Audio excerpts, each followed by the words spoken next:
Here's a question that gets asked all the time. Can I just follow Jesus without being religious? I do not want to have to follow a religion. And I want to tell you right now, I don't like those Christians. They are mean. So I don't want to get hooked up with their group whatsoever. I've heard this so many times, so many years, because it's understandable where people come from with that. I totally get it. Like, I'm not thinking, oh my goodness, how in the world could you be afraid of religion? I mean, honestly, if we're going to be really honest, in the name of religion, there's been a lot of death, a lot of destruction, a lot of scandal, a lot of these things through the centuries. So it's a valid question. So can you follow Jesus without religion? Well, first let me answer that question.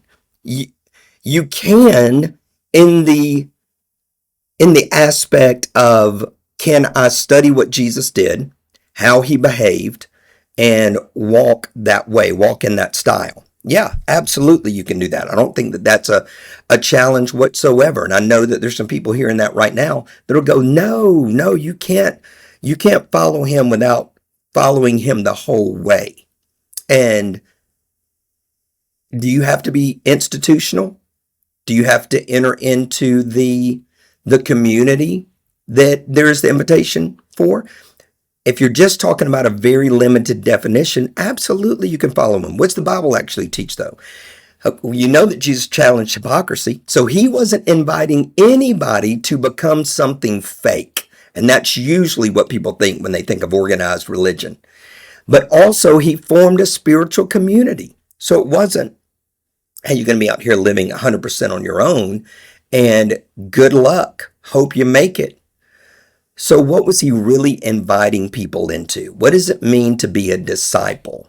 So this is really the question of, am I going to follow Jesus in that he's a cool teacher, like a lot of cool teachers, he's going to be one of my mentors, or are you going to actually become a disciple? And a disciple's totally different.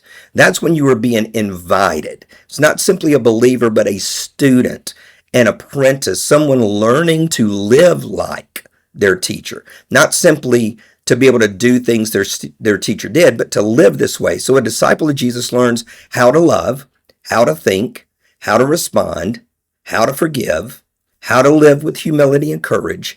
Discipleship is transformation and not mere information. And so the question might come at that point that if I'm going to really decide to follow Jesus in whatever form that looks like, am I going to be able to do that separately, or does there have to be some format? And as we've already had a video on, Jesus didn't come to start a religion. I think we forget that. He already had a religion. This was episode 2, 3, or something like that. I'll try to connect it at the end of these screens, at the end of this presentation, this video. But let's not forget that that wasn't the goal. Like Christianity, he didn't name it. He didn't say this is what you're going to be called.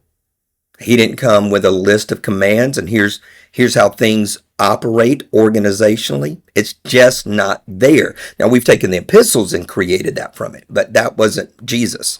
He didn't come with that format.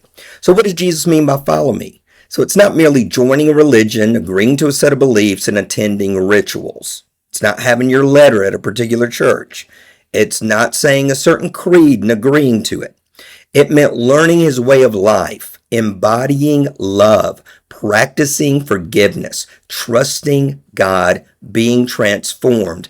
Follow me meant become like me. Ooh, that's huge to me.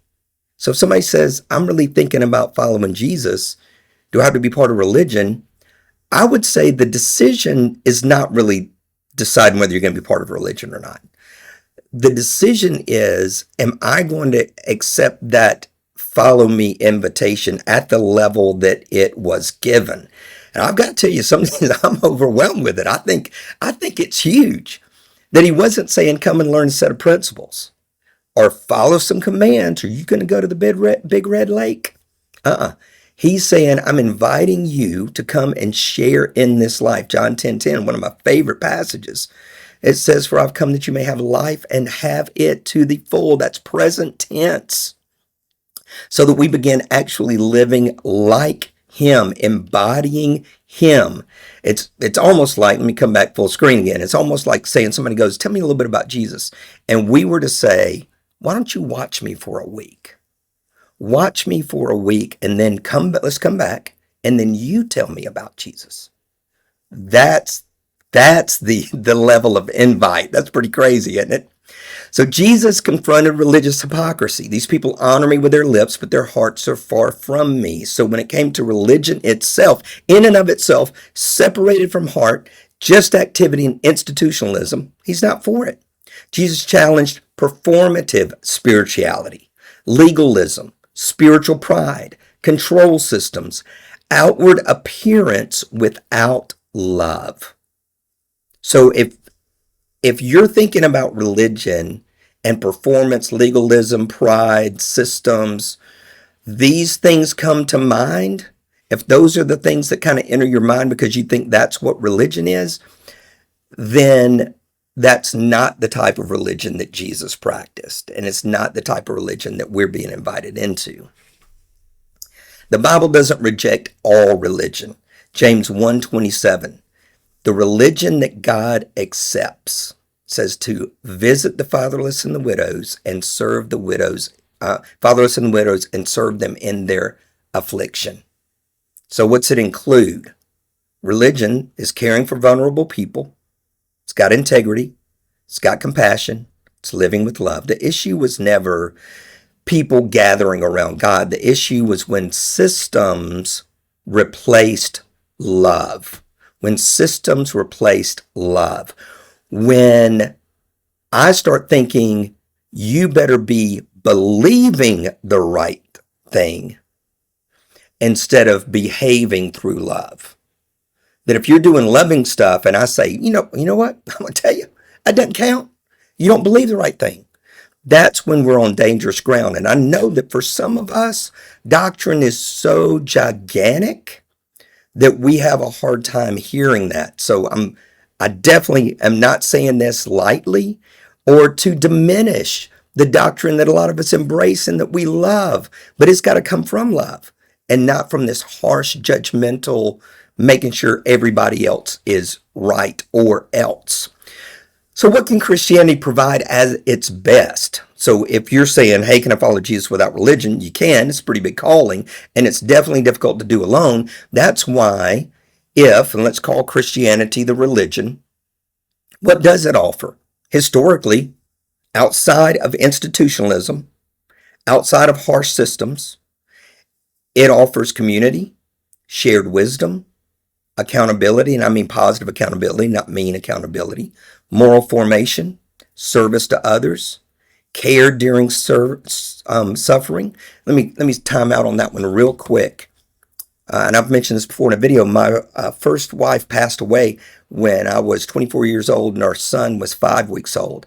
I had churches sending cards with signatures. I got one card from a church down in Florida, never been there, not even the same fellowship, had 186 signatures on it, said, we're praying for you. That was meaningful. I'd call that the religion that God accepts. You've got collective worship. You've got meaning beyond self, spiritual practices, intergenerational guidance. Oh, I was just a few weeks ago, I was with some friends, and one of the young ladies said, and this was not a Christian-based group, this is just a spiritual-based group. And this young lady said, what I really wish I had was an older, spiritual, wise mentor. And that's what Christianity at its best can offer. So faith was rarely meant to be entirely solitary. That's important to remember. So a balanced conclusion. The Bible critiques loveless religion, no doubt about it. Don't join that. But it also values healthy spiritual community. The goal was never empty systems. The goal was people transformed in love together. Because Jesus invites us to follow him, to become like him. So let's follow Jesus together. Let's become like him together. As always, I could be way off base. Feel free to straighten me out and tell me how I'm wrong, or share some other angles and ideas and concepts, or share how you've been blessed by loving religion. If you got a Bible question you want to hit in future episode, be sure to add that as well. And as always, be blessed.